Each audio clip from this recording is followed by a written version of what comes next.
Sing it, Big Road. You know, that's not the only part of the song he knows. Prepare yourself for the rubber band as it starts to jam. You know what I'm saying? Hey, man, real talk, yo. Everybody needs some spinners in their life, yo. For real. You know, this song was actually written about one of the spinners' children who was a fat kid who always used to mess with rubber bands. When you put them on his wrist, they would always pop. And all of a sudden, they just wrote a song called "The Rubber Band Man" about a little fat kid. That's real messed up. They wrote about the fat kids. That's called bullying. We don't tolerate that crap anymore. They wrote a song about a fat kid and called it "The Rubber Band Man." Just, you know, your man Marcus J is full of it, and that it happens to be trivia. Carlton Banks. All right, 2-1. Miami Heat, Oklahoma City Thunder. 2-1. Game 4 is tonight in Miami. Miami has a commanding 2-1 lead, and your man Marcus J last week picked the Oklahoma City Thunder to win this series in 6 games, 4-2. At this point, they would have to win out for that to happen. And who knows if it will, who knows if it doesn't. But if there's anybody that knows, that person is K-Dub. K-Dub, what's up, brother? What's going on, fellas? How y'all? We good, man. How you doing? I'm good. We're not gonna waste no time, man.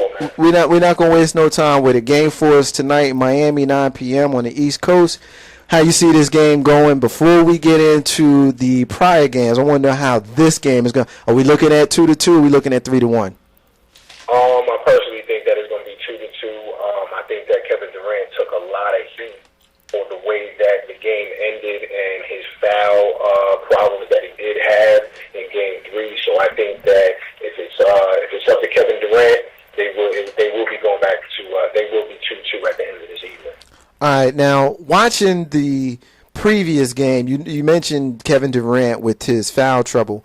A lot of it has come from, you know, for lack of a better term, ticky-tack fouls, basically. You had a lot of fouls that were touch fouls. You had a lot of fouls that were him just playing poor defense.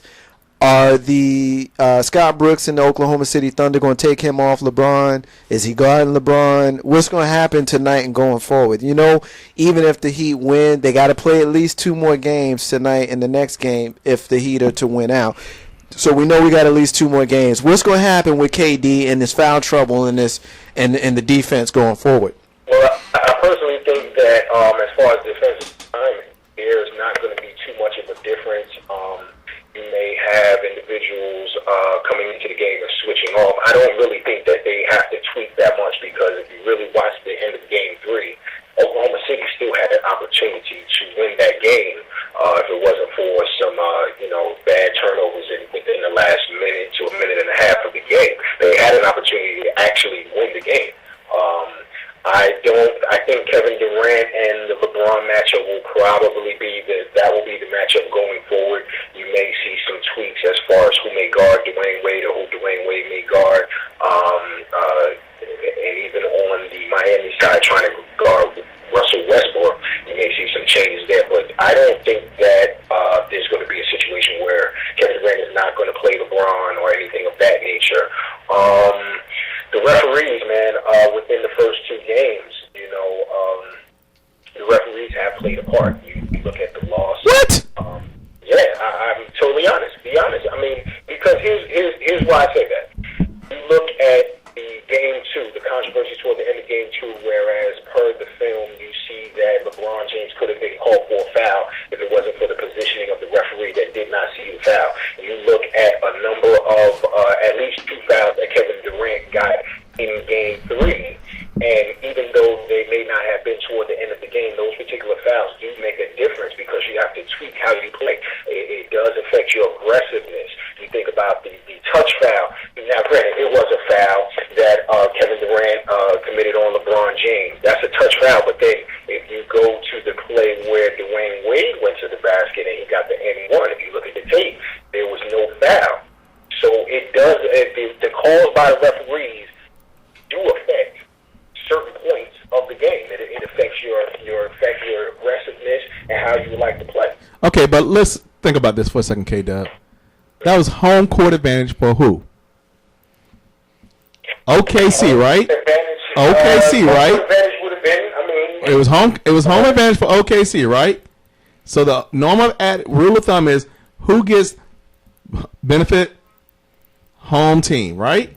Home team gets the benefit of the calls, right? That's to be assumed. That's to be assumed. Yeah, I thought that was always the case. If you use what you're saying as the precedent, then Kevin Durant would have been on the foul line at the end of game 2. Well, the refs didn't see it that way. Okay. So I'm just using what you're saying. Well, but that's the truth of the matter, though, right? Don't you get home field advantage when you're at home? To be honest with you, to be totally honest with you, it's pretty much a yes and no question. Yes, the home team does get more, but they do get some of the borderline calls. But at the end of the day, it shouldn't be a big disparity. It shouldn't be a big gap between team fouls.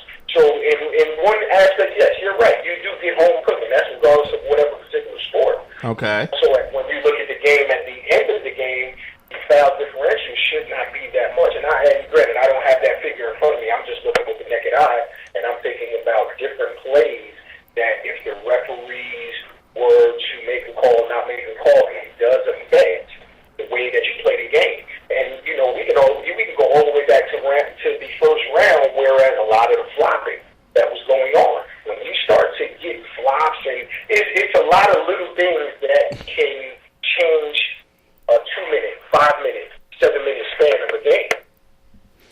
And this is not to say that Oklahoma City didn't commit their errors to put themselves in that particular position. Sometimes you can even look at the coaching. I just think that there are certain aspects of the game that the referee's involvement, it affects the game. That's my own personal opinion. Dub, no. We all kind of wanted to jump in on you at the same time, so okay. I'm gonna go ahead and take the lead on this one. K-Dub is the coach of, and I'm gonna have you make these points real concise because there's a lot I want to get to in these finals. K-Dub is the coach of the Miami Heat, who have a 2-1 lead. What do they need to continue doing for them to move forward in these NBA finals and come away with the chip? Continue to let LeBron James be LeBron James. Okay. That right there, and I would say also I need more production from my bench. Okay. Because you look at game 3. You had Dwayne Wade and you had LeBron James doing what they do. You had Chris Bosh, I believe he didn't even break double figures. I want to say maybe may have had 9 points. Other than that, Shane Battier only shot 2 times, but he only had, I think he had 2. Well, he made both of the shots that he shot. Right, exactly. But can anyone tell me anybody else after the start 5 that has put a stamp on the game for the Miami Heat? Before I ask you about OKC, have you seen LeBron James play better than he's played in the last 5, 6, 7 games that he's played in? Has he put together in his career, and he's got a nice portfolio of games, and he's been in the league 7, 8, 9 years now. Has he played a better, 10-game span than he has played since he was down 3-2 against Boston? Nope. LeBron James right now is playing like an MVP and playing like I'm going to get all of y'all off my back. Right. You know what I'm saying? I'm going to get my ring. That's exactly what he's playing with. He's playing with a lot of vigor. He's going out there with the mission. He's looking to get other people involved. He's taking a defensive assignment. It's almost, I feel like this, man. If, in fact, Miami does win the championship, right, that man needs to go away for a month. Let me ask you one more question, Dub. Before we move on to your thoughts on OKC and what they need to do to win, I got one more question that I want to ask you about LeBron and the Heat. And this is something that you and I have debated on the air and in personal conversations. Why do people like me hate LeBron? Like, what is it really about LeBron James? And I'll take myself out of the equation because we know that the masses have issues with LeBron here today. Why do people have a big problem with LeBron? What the hell is it? Did we have the same problem with Kobe and Michael and Magic?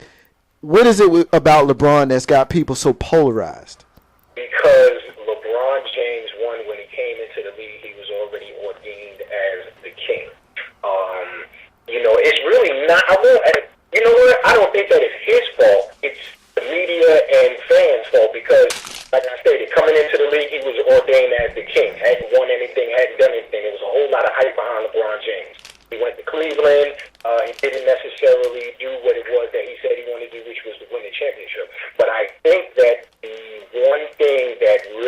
things that really irked people about LeBron James was, one, the whole thing behind the announcement, and then two, the presentation that the Miami Heat did for them, and him coming out saying, not 2, not 3, not 4. A lot of people don't like that. Granted, you want your athlete to be arrogant, and you want him to be, that guy. For instance, Michael Jordan. We all have heard stories about how arrogant and how down and dirty Michael Jordan was, but yet and still in the public eye, majority of people did not know that because Michael Jordan wasn't out there saying, I'm going to get 3, I'm going to get 4.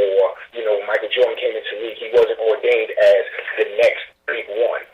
So I think that's why a lot of people have a real, dislike for LeBron James. What does Scott Brooks and the Oklahoma City Thunder have to do to dig out of the 2-1 hole, win 3 straight, win in 6, or win out in 7 games? What do they have to do? What do they need to change? And the first thing I want to add to that, to kind of throw in, I don't want to make your point, but to see if you agree with me, James Harden needs to show up, Mr. Six Man. That's the first thing that I think about, along with Derek Fisher shooting a lot. Am I off base with those 2 points? Do you see anything else that's going on with them? You're not wrong.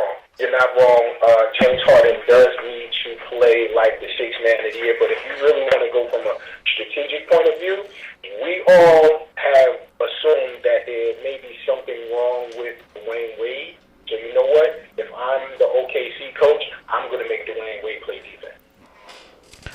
Make him play defense. Make him run off of screens. If that means that he's playing, let's just say, for instance, he's matched up against Russell Westbrook. Okay, now I may need to bring in Derek Fisher so that I can run Russell Westbrook off some screens. Or if you have Seth Malocha there, allow Seth Malocha to start the offense and make Dwayne Wade play some defense and possibly get him in foul trouble, because we all have seen that, I personally think that just out of those 2, LeBron James and Dwayne Wade, you need more people. So if I was to put Dwayne Wade in a position where he had to play defense and he got into foul trouble, well, I'm eliminating Dwayne Wade from the game, similar to how similar to how Miami got into Kevin Durant and got him into foul trouble.